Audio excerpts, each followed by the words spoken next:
जय जय राम। सादर नमन परम प्यारे राम, परम पूज्य गुरुजन, परम दिव्य आत्माएं और आप सबके मंगल आशीष लिए परमेश्वर कारण को पा करके अपने श्री चरणों में लेकर आए हैं। उनका बारंबार धन्यवाद, अनंत बार धन्यवाद, अनंत बार धन्यवाद। गुरुजनों के कारण कृपा से वे हमें इस समय मन के रूपांतरण में लेकर आते हैं। उनका बारंबार धन्यवाद, बहुत बहुत धन्यवाद, बहुत बहुत धन्यवाद।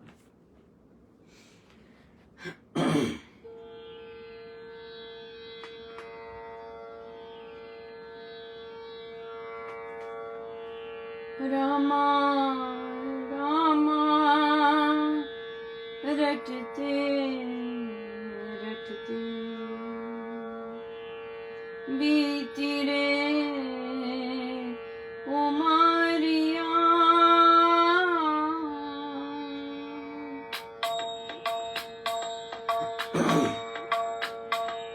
रामा रामा रटते रटते बीती रे उमरिया। रामा रामा रटते रटते बीती रे उमरिया। हे रघुनंदन आप घर आए, शबर की जो पाड़िया।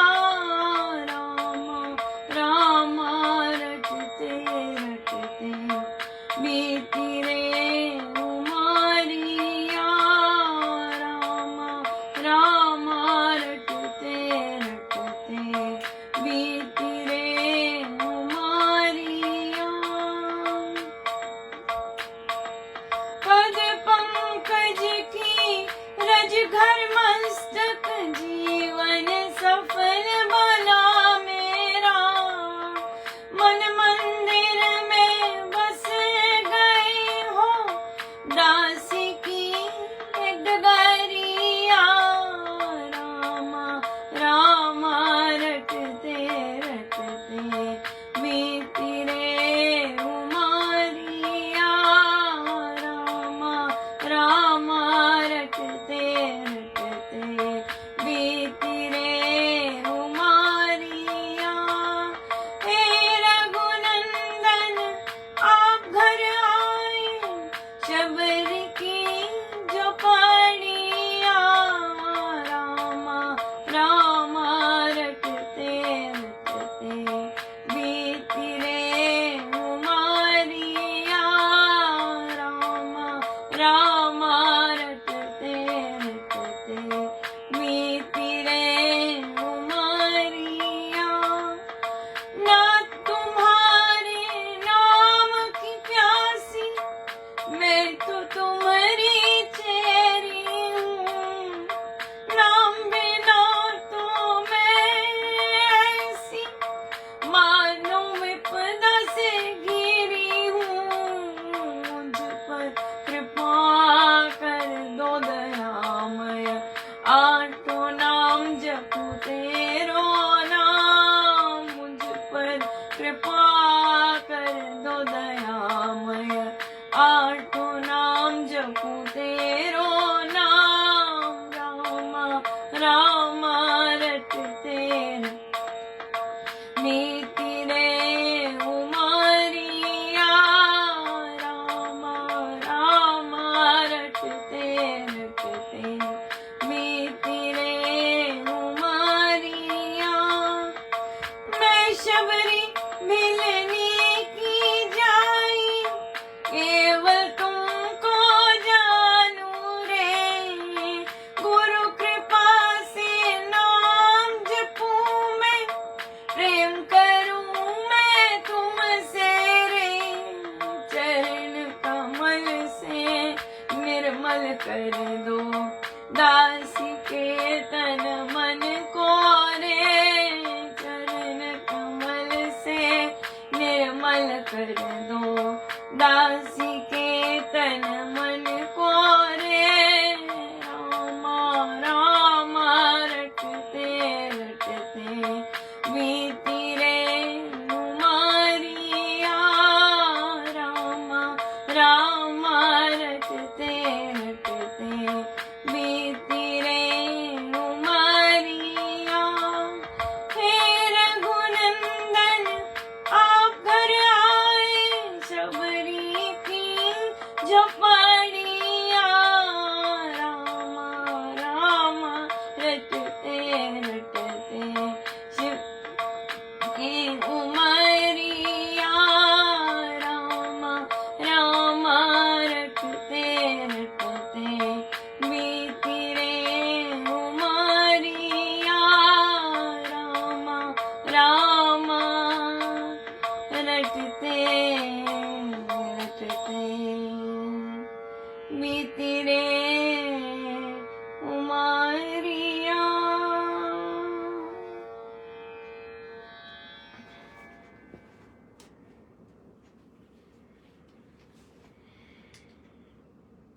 श्रीमद् भगवद गीता भाषा जी। हम हैं ख पृष्ठ पर श्रीमद् भगवद गीता के महात्म्य। श्रीमद् भगवद गीता हिंदुओं के ज्ञान निधि में एक महामूल्य चिंतामणि रत्न है, साहित्य सागर में अमृत कुंभ है और विचारों के उद्यान में कल्पतरु। सत्य पथ के प्रदर्शित करने के लिए संसार भर में गीता एक अद्वितीय और अद्भुत ज्योति स्तंभ है। श्रीमद् भगवद गीता में सांख्य, पातंजल और वेदांत का समन्वय है। इसमें ज्ञान, कर्म और भक्ति की अपूर्व एकता है। आशावाद का निराला निरूपण है, कर्तव्य कर्म का उच्चतर प्रोत्साहन है और भक्ति भाव का सर्वोत्तम प्रकार से वर्णन किया है। श्रीमद् भगवद गीता तो आत्मज्ञान की गंगा है। इसमें पाप दोष की धूल को धो डालने के परम पावन उपाय बताए गए हैं। कर्म धर्म का, बंध मोक्ष का इसमें बड़ा उत्तम निर्णय किया गया है।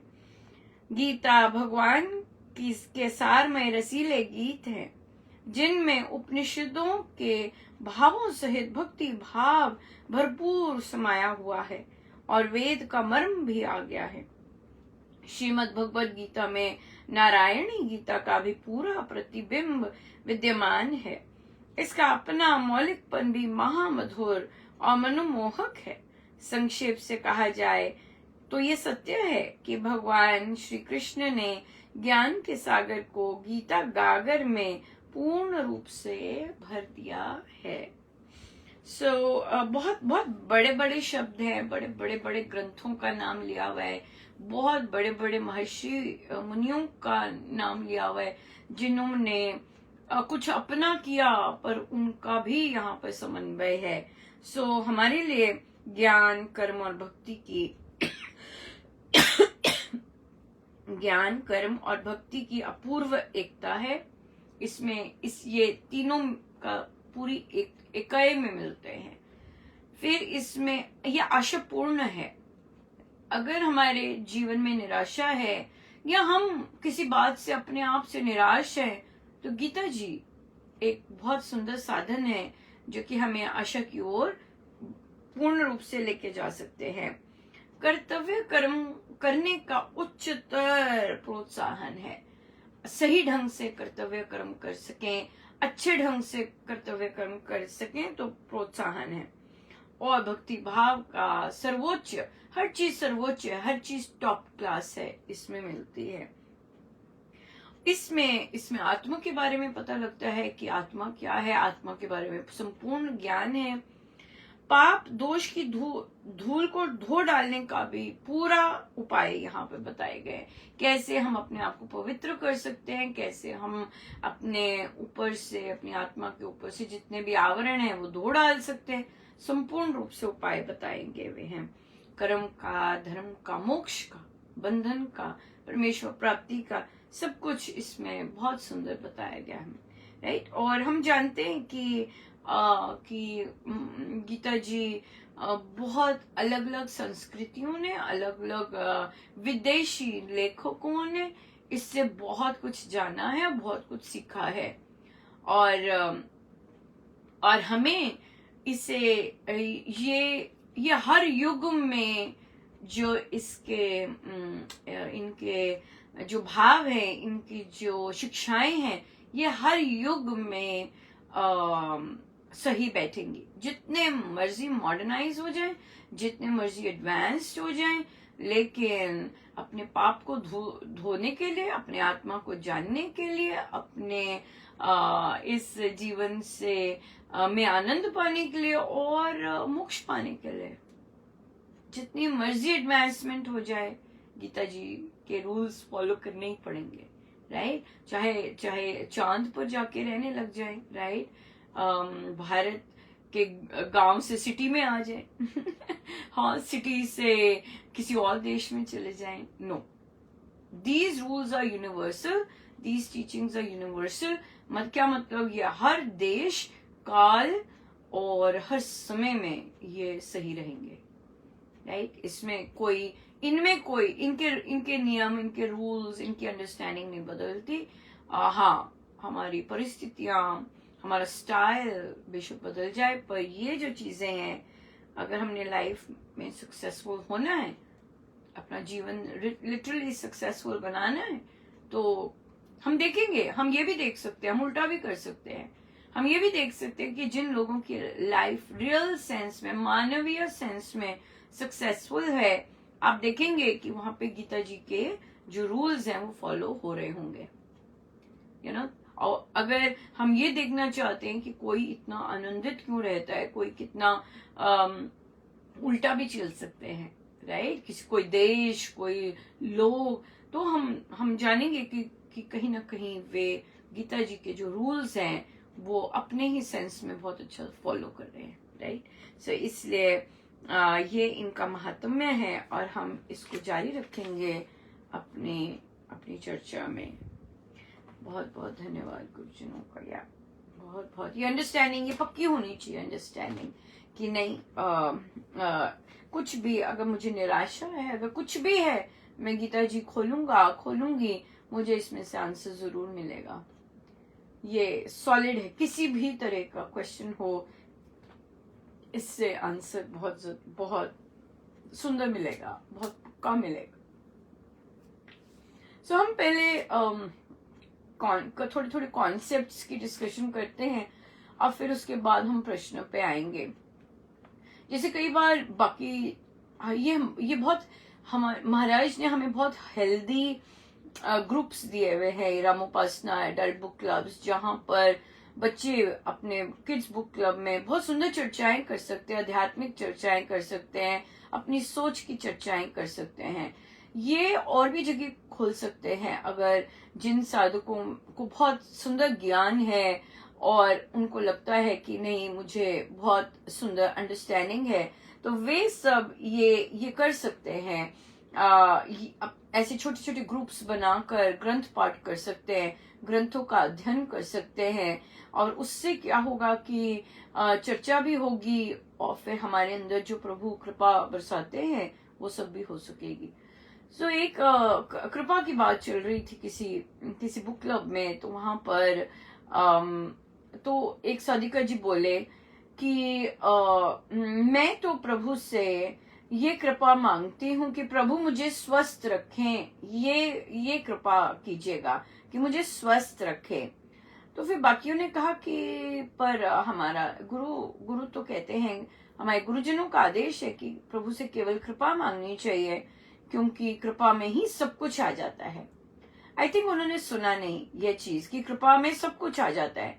कहते नहीं, अगर हेल्थ नहीं है तो फिर कुछ भी नहीं है। तो इसलिए मैं तो प्रभु से जरूर मांगती हूँ, प्रभु सभी के सभी हेल्दी रहें, स्वस्थ रहें और सभी के सभी सुखी रहें। जो सुखी वर्ड है वो डेफिनेटली आप क्या मांग रहे हैं फिर प्रभु से, ये देखते हैं। आप मांग रहे हैं प्रभु से संसार, क्योंकि आप इस बॉडी की हेल्थ मांग रहे हैं, राइट। और बॉडी की हेल्थ तो संसार है। और फिर आप मांग रहे हैं, सुख मांग रहे हैं, जो कि संसारी सुख है ना, अच्छे से कपड़े मिले, सैलरी अच्छी आए, जॉब अच्छी आए, बच्चे अच्छी जगह, तो सुख मांग रहे हैं। आप आनंद नहीं मांग रहे, आप परमेश्वर से परमानंद नहीं मांग रहे, राइट। आप परमेश्वर से प्रभु को नहीं मांग रहे, आप संसार ही मांग रहे हैं। तो आज उन्होंने दे दिया, कल कुछ आ गया, फिर आप वही मांगते रह जाएंगे। ये चीजें परमानेंट नहीं है। और सबसे महत्वपूर्ण बात, गुरु आज्ञा है कि परमेश्वर से कृपा मांगिएगा। गुरु आज्ञा में हम अपने मन की लाएंगे तो हम ही फंसेंगे। गुरु आज्ञा में, गुरु के वचनों में, गुरु के आदेशों में अगर हम कुछ भी अपनी चलाते हैं तो हम फंसेंगे। गुरु आज्ञा में तर्क वितर्क नहीं दिया जाता। गुरु आज्ञा जब होती है या गुरु की शिक्षा जब होती है, वहां पे हम मन की नहीं चला सकते। वहां पे हम संतवाद में हम उनके अनुयायी हैं। तो हमें जैसे संत लोग बताते हैं, गाइड करते हैं, अगर हमें वो समझ भी नहीं आता तो हमें वो भी घोट मार के पीना होता है। वो घोट मार के पी लेंगे तो एक दिन समझ भी आ जाएगा कि क्या कहना चाह रहे हैं। लेकिन हम उनसे आर्ग्यू नहीं कर सकते कि भाई नहीं महाराज, मुझे तो कृपा तो पता नहीं क्या, पर मुझे तो आप सुख दीजिए और स्वास्थ्य दीजिए और सबको यही दीजिए। और अगर डिटेल में जाना चाहें तो फिर हम बिल्कुल हमारा स्वास्थ्य कैसे रहता है ना, ये देख ले। आप प्रभु से मांग रहे हैं कि मेरी बॉडी हेल्दी रहे, लेकिन आपके विचार अच्छे नहीं हैं, आपके विचार नेगेटिव हैं। सो जो नेगेटिव विचार होंगे वो तो डिजीजेस लेके आएंगे। जो लोग चिंता ज्यादा करते हैं उनको होंगी बीमारियां, लगेंगी। जिन्हें डर लगता है उनको भी बीमारियां लगेंगी। सो इसलिए प्रभु से शरीर की स्वस्थता मांगने की बजाय अपने मन को ठीक कीजिए। अपने मन को ठीक करेंगे, एक्सरसाइज करेंगे तो बॉडी भी ठीक रहेगी और सब कुछ ठीक रहेगा। फिर प्रभु सबको सुखी रखिए। सुखी कैसे रह सकते हैं सब? अगर कर्म ही गंदे से कर रहे हैं, कर्म लेट्स से आपका कोई परिवार का घूस खा के आता है, या फिर आपके परिवार का किसी और की जमीन हड़प लेता है, किसी और के पैसे छीन लेता है। अब आप मुझे बताइए, आप प्रार्थना कर रहे हैं सुखी रहे, पर अगले तो कर्म अच्छे नहीं कर रहे, अगले किसी के पीठ में छुरा भोंक रहे हैं, किसी के हक की कमाई ले रहे हैं, तो वहां सुखी कैसे रहेंगे? सो इसलिए प्रभु कृपा कीजिए, राइट? उस कृपा में ये भी आएगा कि प्रभुवन वे कर्म अच्छे करें।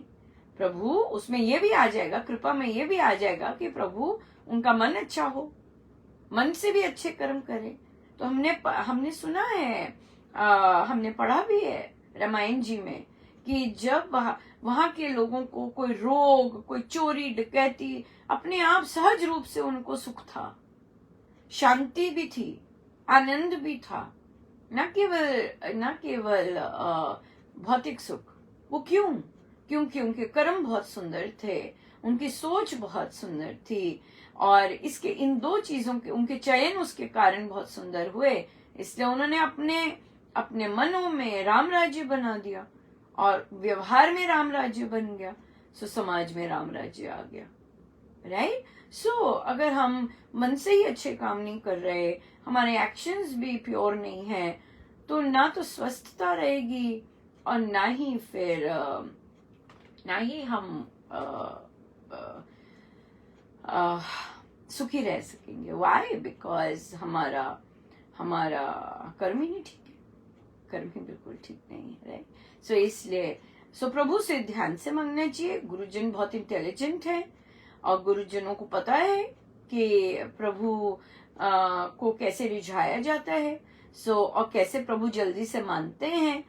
इसलिए और क्या प्रभु को पसंद है, इसे संतों की बात सब कुछ बंद, अपनी सब फैकल्टीज बंद करके माननी चाहिए, ताकि, और उसमें आर्ग्यूमेंट नहीं होना चाहिए, राइट? आर्ग्यूमेंट नहीं होना चाहिए, राइट? तो ये क्लैरिफिकेशन थी, जहां कहीं किसी ने आर्ग्यू किया कि भाई मैं ये करूंगी। संशय नहीं होने चाहिए प्रभु के कॉन्सेप्ट में। संशय फिर हमें नीचे की ओर ही ले जाता है, उत्थान तो कमी करता है। हमारा प्रश्न चल रहा था, जब पिता लोग जो है वे अपने बच्चों को बिन कारण ही डांटते हैं, बिन कारण ही उनकी बातों को नहीं सुनते और गलत बोलना शुरू कर देते हैं, ये बात चल रही थी। यहाँ पर मदर्स का बहुत इंपॉर्टेंट रोल हो जाता है, स्पेशली जब बच्चे ग्रो कर रहे हैं, ग्रोइंग एज में, एडोलेसेंट एज में, यंग अडल्टहुड में और फिर एडल्ट में भी मदर्स का बहुत रोल होता है। और मदर्स अक्सर बच्चों को ही चुप कराती हैं, पर बच्चे तो 99% ठीक होते हैं। और आप कहेंगे कि अनुपमा क्या बात कर रही हो, चलो 95%, तो वो बिल्कुल ठीक होते हैं, राइट? और जब हम बच्चों को ट्रस्ट करते हैं वो 100% ठीक होते हैं सच में, बिल्कुल। और ट्रस्ट करना बच्चों को बहुत जरूरी है। यहाँ पर आपका अपनी बच्ची के साथ रिलेशनशिप ऐसा होना चाहिए, अपने बच्चों के साथ, कि अगर वे कोई जायज चीज है और पापा क्योंकि मे बी ईगो के पेडेस्टल पर बैठते हैं कि पावर के पेडेस्टल पर बैठते हैं कि मेरी ही चले, जो मैं कहूंगा वही ठीक है, और मैक्सिमम जो मेन है कोई भी बात कहें, अब शायद विद एज तो बेटर है, पर उस ग्रोइंग एज में या उनका हैबिट भी होता है कुछ भी कहो नहीं कुछ भी कहो नहीं राइट, कोई भी आइडिया लाओ नहीं, कहीं जाना है नहीं, ये लेना है नहीं, ये करना है नहीं, so it is always a no, right? And then the mother comes in. So इसलिए मदर्स को स्मार्ट होना बहुत जरूरी है, मदर्स को नॉलेजेबल होना जरूरी है, मदर्स को अवेयर रहना बहुत जरूरी है, राइट? अगर बच्चा कोई जायज चीज मांग रहा है, कोई जायज चीज करना चाहता है, mothers should always step in and she should take a charge, कि मदर कहे कि ठीक है बेटा तू कर, I will take care of it, right? अगर फादर जब भी अगर थोड़ी सी भी, वैसे बहुत कम अगर बात होती है, अगर थोड़ी सी भी बात होती है और आप देखते हैं कि आपके पति फिर अंडियो ऐसी बात कर रहे हैं, तो आपको स्टेप इन करना है कि आप बच्चे से ऐसे ना बोलिए। देखिए, आप गर्ल्स को, लेट्स टेक गर्ल्स फर्स्ट, आप गर्ल्स को पहले पुरुष जो उसकी जीवन में आता है वो है पिता, और पिता अगर इतना रिस्पेक्टफुल नहीं है और इतना डोटिंग नहीं है, तो पहले आप उस पुरुष के सामने बच्चे को चुप कराएंगी, फिर उसको जो दूसरा पुरुष मिलेगा जो कि उसका पति होगा, अगर वो चाहेगी तो वहां कुछ होगा तो आप उसे चुप कराएंगी। तो आपने बच्चे की टेक केयर कब की? जब आप उसे चुप कराने में लग गई हैं। क्यों? और ये बच्चा रिबेल क्यों करता है? ये बच्चा ऐसा क्यों बोलता है फादर को? वो आपको बताना चाह रहा है कि मैं आप जैसी नहीं बनने वाली। सिंपल, वो रिबेल कर रहा है। वो अपनी आर्ग्यूमेंट से आपको बता रहा है कि मैंने आप जैसा जीवन नहीं जीना, रो रो के, राइट? सो ये बच्चा जो इस तरह का रिबेल करता है पुरुष तत्व के प्रति, वो बता रहा है कि मैं नहीं जीने वाली ऐसे, जैसे ये जी रही है मैं नहीं जीने वाली, राइट? सो इसलिए बच्चे को एक्सेप्ट कीजिएगा, और बच्चा जब पापा के पास आता है उससे पहले आप तक आ जाए कि मम्मा ये चाहिए और हमने ऐसे जाना है। बच्चे का ट्रस्ट लो के आप बोलो ठीक है, तुम करो, तुम कर सकते हो जो तुम करना चाहते हो, पर मुझे पता होना चाहिए, मुझे पता होना चाहिए कि तुम कहाँ हो, किस समय हो, किसके साथ हो, मुझे सिक्योरिटी होनी चाहिए, बाकी मैं संभालूंगी। अगर तुमने कहा है कि मामा मैं 8 बजे आ जाऊंगी, मुझे जाने दो फ्रेंड्स के साथ, ठीक है, 8 बजे मतलब 8 बजे, राइट? तुम मुझे नहीं फंसाओगी अगर मैं तुम्हें ट्रस्ट कर रही हूं, बिल्कुल। अच्छा, कौन जो कपड़े पहन के जाओगी यही पहने रखोगी? मुझे वो ड्रेस लेनी है प्लीज, मेरी सब फ्रेंड्स के साथ है, मेरे सब फ्रेंड्स के पास है, ठीक है, पर इस ड्रेस तुम सिर्फ इसीलिए लेना चाहते हो कि सबके पास ही, या और क्या चाहते हो? हाँ, अगर बच्चा बोलता है कि मैं बहन जी लगूंगी, या इसमें मॉडर्न लगते हैं, इसमें सब पहनते हैं, तो यहाँ पे एक बहुत हेल्दी कॉन्वर्सेशन हो सकती है, राइट? बहुत हेल्दी कॉन्वर्सेशन हो सकती है कि तुम भेड़ बनना चाहती हो या अपना स्टाइल डेवलप करना चाहती हो। कैरी करना आना चाहिए, बात करनी आनी चाहिए, जैसे भी क्राउड में जाओ अपना चरित्र अच्छा रखना चाहिए। सबके जैसे करोगी तो जरूरी नहीं सब अच्छा सही काम करते हैं। तुम जा सकती हो, लेकिन तुम्हें मुझे बताना होगा कि तुम गलत काम नहीं करोगे। ये जो कॉन्वर्सेशंस हैं, ये आपको अपने बच्चे के साथ करनी है। बच्चा 1-2 बार गड़बड़ करेगा, लेकिन बच्चे मूर्ख नहीं होते। बच्चों को पता है कि मेरी मामा मेरे लिए ट्रस्ट कर रही है और मेरी मामा मेरे लिए खड़ी भी हो रही है, मेरे लिए बात भी कर रही है। बच्चे फिर आपकी केयर ज्यादा करने लग जाते हैं कि नहीं, मेरी मम्मा ने बोला है और मैं उनका ट्रस्ट नहीं छोड़ वो कर सकती, मैं नहीं कर सकती। राइट, तो ये जो चीज है, ये एक बच्चे के साथ ट्रस्ट डेवलप करना और उसको रिस्पेक्ट देना और दिलवाना भी। राइट, अपने मेल पार्टनर से हाँ, जो आपके पति हैं, क्योंकि वे पत्नी की इज्जत नहीं करते, पत्नी को रिस्पेक्टफुल नहीं होते, तो बच्चियों की किसी न किसी बच्ची का उसमें आ जाता है। बहुत से पेरेंट्स भेदभाव भी करते हैं बच्चों से। जो बच्ची तो पढ़ गई, राइट, वहां पे उनकी टोन डिफरेंट होगी। जो बच्ची नहीं पढ़ी, वहां टोन डिफरेंट होगी। जो बच्ची अमीर घर में चले गई, वहां टोन डिफरेंट होगी। जो बच्ची नॉर्मल घर में गई है, वहां टोन डिफरेंट होगी। यहाँ पर अगर मदर्स भी ऐसा काम करती है, फिर तो मैं बच्चों को कहूंगी, बेटा grow up grow up with your गुरु। अगर आपको संत मिल जाते हैं और ऐसे सुगढ़ संत मिल जाते हैं, ग्रो अप विद योर गुरु। वहां भेदभाव कभी नहीं होगा, वहां इस तरह की चीजें आपको कभी नहीं मिलेंगी। बट अगर आपके पेरेंट्स इस तरह के हैं और अगर आपको पता है कि आपके पति इस तरह के हैं, और आपको तो खड़े होना ही पड़ेगा कि बच्चे में भेदभाव नहीं आप कर सकते। So you have to stand up for your kids. कोई आपको ये होना चाहिए कि मेरे पति बिन कारण मेरे बच्चे को डांट रहे हैं। आपको खड़ा होना पड़ेगा। और रोने धोने से तो तभी बच्चे रिबेल करते हैं, क्योंकि आप रोती धोती रही हैं, आप गिड़गिड़ा रही हैं। नहीं, आपको तो बच्चों को, आपको संत मिले हैं, और हमारे जो संत हैं वो लाइफ जीना सिखाते हैं। राइट, सो पहले बच्चों को लेक्चर देने से पहले या बच्चों को दबाने से पहले कि तू चुप रहे, ऐसे करने से पहले आप अपने आप को उन संतों के अनुसार ढालिए। राम राम राम राम राम राम करना ही साधना नहीं है, ही प्रॉपर जीना नहीं। उसे अंडरस्टैंड करके कि उस राम राम राम राम से मैं स्ट्रॉन्ग कैसी बन सकती हूँ, मैं अपने बच्चों को सही रास्ते पे कैसे गाइड कर सकती हूँ, मैं अपने बच्चों के लिए कैसे खड़े हो सकती हूँ अगर उनके प्रति अन्याय हो रहा है, अनड्यू गलत चीज हो रही है, या बिन कारण उन्हें डांटा जा रहा है।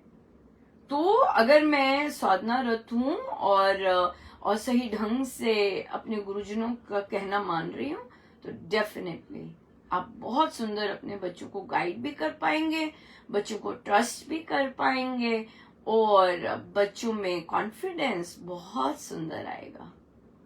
राइट, तो इसलिए अगर फर्स्ट मेल उन्हें ऐसा मिला है और आप चुप रह गए,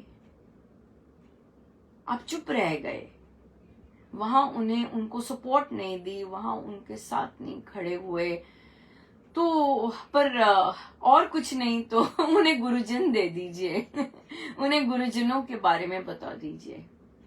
राइट, और कुछ नहीं। आप नहीं खड़े हो सकते, आपने अपने आप पर काम नहीं किया, उन्हें बच्चों को गुरुजन दे दीजिए और बस ये कहिए कि इनके साथ चल बेटा, ये तेरा साथ सदा ही देंगे। एब्सोल्युटली।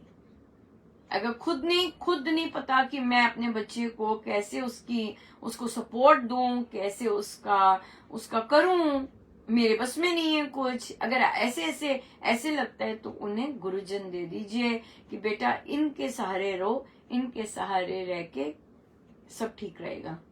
अपने आप गाइड करेंगे, अपने आप आगे लेके जाएंगे। ये कर सकते हैं आप अपने बच्चों के लिए। राइट, सो टाइम तो हो गया है। सो गुरुजनों का बहुत बहुत धन्यवाद, अनंत बार धन्यवाद। आप सबका भी बहुत धन्यवाद। इतने सुंदर प्रश्न लाते हैं और हम कंटिन्यू करेंगे। Thank you so much. आइए हम सीधे होके बैठे, अपने प्रभु, अपने गुरुजनों के श्री चरणों में बारंबार नमन, अनंत बार नमन।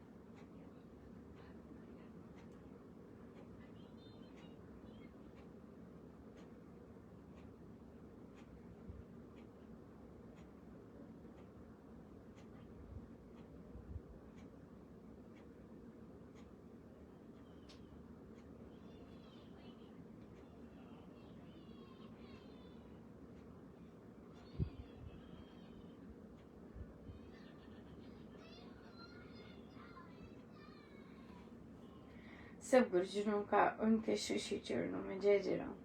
जय जय।